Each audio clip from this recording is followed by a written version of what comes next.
ஆண்டவர் படைக்கும் பொழுது பரலோகம் எப்படி இருந்ததோ பூமியையும் அதே சாயல்ல சிருஷ்டிக்கிறார். உதாரணமா ஏதேன் தோட்டம், அதே போல பரலோகத்திலும் ஒரே பாஷை தான் உண்டு. அதே போலதான் பூமியை கர்த்தர் படைக்கிறார். ஜனங்களுக்குள்ளே ஒரே பாஷை உண்டாயிருந்தது. இப்ப இந்த ஒரே பாஷை இருக்கிறதுனால ஜனங்களுக்குள்ள ஒரு மேட்டிமை உண்டாகிறது. வானத்தை அளாவும் ஒரு கோபுரம் கட்டுவோம், நமக்கு பேர் உண்டாகும்படி செய்வோம் என்று அவர்கள் தீர்மானம் பண்ணுகையில் மனுஷன் கட்டுகிற அந்த கோபுரத்தை கர்த்தர் வானத்திலிருந்து பார்க்கிறார். இதை கேட்கிற தேவ ஜனமே, ஆண்டவர் எல்லா காரியங்களும் கண்டு காணாமல் விடவே மாட்டார்.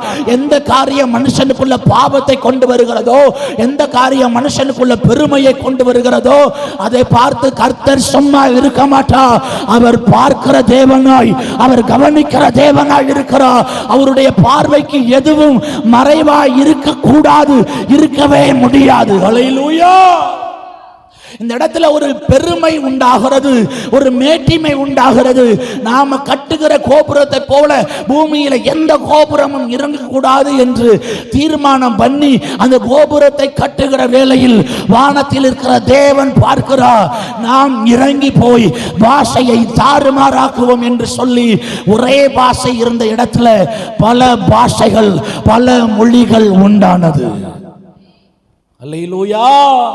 வசனம் சொல்லுகிறது, பெருமையுள்ளவனுக்கு கர்த்தர் எதிர்த்து நிற்கிறார். நம்ம செய்கிறதை யாரு தடுக்க முடியும்? நாம செய்கிற காரியத்தில் யாரு தலையிட முடியும்? எங்க அப்பா என்ன கேட்க முடியும்? எங்க அம்மா என்ன கேட்க முடியும்? நான் வேலை பார்க்கிற முதலாளி என்ன கேட்க முடியும்? அப்படி ஒரு நாளும் தேவ பிள்ளைகள் நினைக்கவே கூடாது. மேட்டிமை ஒரு மனுஷனிடத்தில் வரும் பொழுது பரலோக தேவன் அவனை உன்னிப்பாய் கவனிக்கிறார், அவனை பார்க்கிறார் கர்த்தர். அல்லேலூயா. அந்த காரியத்திலிருந்து நாம வெளியில வரணும்.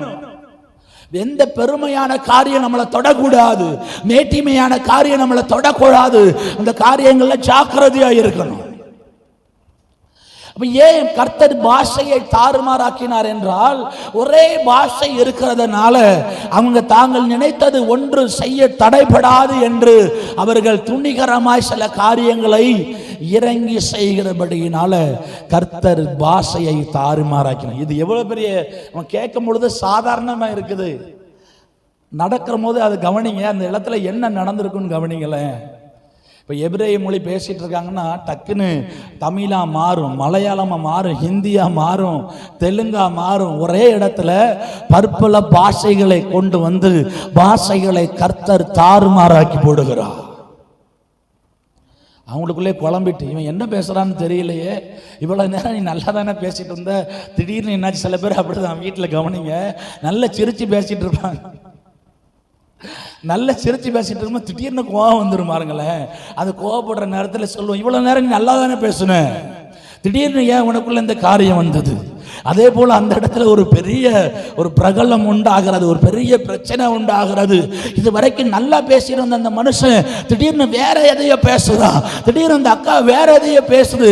செங்கலை எடுத்துட்டு வர சொன்னா வேற என்னமோ எடுத்துட்டு வருது, கல்லை எடுத்துட்டு வர சொன்னா சிமெண்டை எடுத்துட்டு வர சொல்லுது, மண்ணை எடுத்துட்டு வர சொன்னா செங்கலை எடுத்துட்டு வருதுன்னு சொல்லிட்டு அவங்களுக்குள்ள ஒரு பெரிய பிரச்சனை உண்டாகி எல்லாரையும் கர்த்தர் சிதறடித்து போடுகிறார். அல்லேலூயா. இந்த பெருமை இருக்கிற இடத்தெல்லாம் பாருங்க, கர்த்தர் சிதறடிச்சு போட்டுருவாரு. ரொம்ப கவனமா இருக்கும். அல்லேலூயா. இந்த சம்பவம் பார்க்கும் பொழுது ஆண்டவராகிய தேவன் இறங்கி வந்து பாஷையை தாறுமாறாக்கி போடுகிறார். இப்ப அதுதான் இப்ப தேசத்துல நடந்துட்டு இருக்கிறது. ஒரே பாஷையை கொண்டு வரணும் இந்தியா முழுவதும். இந்தியை கொண்டு வந்துட்டா டெல்லியில என்ன பேசுறாங்களோ எல்லாருக்கும் புரியும் சொல்லிட்டு இந்த பாஷையை இந்தியா முழுவதும் கொண்டு வர முயற்சி பண்றாங்க. அவர்களுடைய நோக்கம், பேசும் பொழுது சொல்றாங்க, எல்லா பள்ளி மாணவிகளும் ஹிந்தியை படிச்சிருவாங்க, எல்லா இடத்துக்கு போனா அது பிரயோஜனமா இருக்கும். நோக்கம் என்ன தெரியுமா? இந்த பாபிலோன் காரியம் அங்க இருக்குது, பாபேல் கோபுரம். நம்ம ஹிந்தியை எல்லாருக்குள்ளேயும் கொண்டு போயிட்டா நம்ம பேசுகிற நம்ம செய்கிற காரியத்தை யாராலும் தடுக்க முடியாது சொல்லி அவங்க நினைக்கிறாங்க. பரலோக தேவன் ஒரு நாளும் அதை செய்ய விடவே மாட்டார். புரியுது உங்களுக்கு?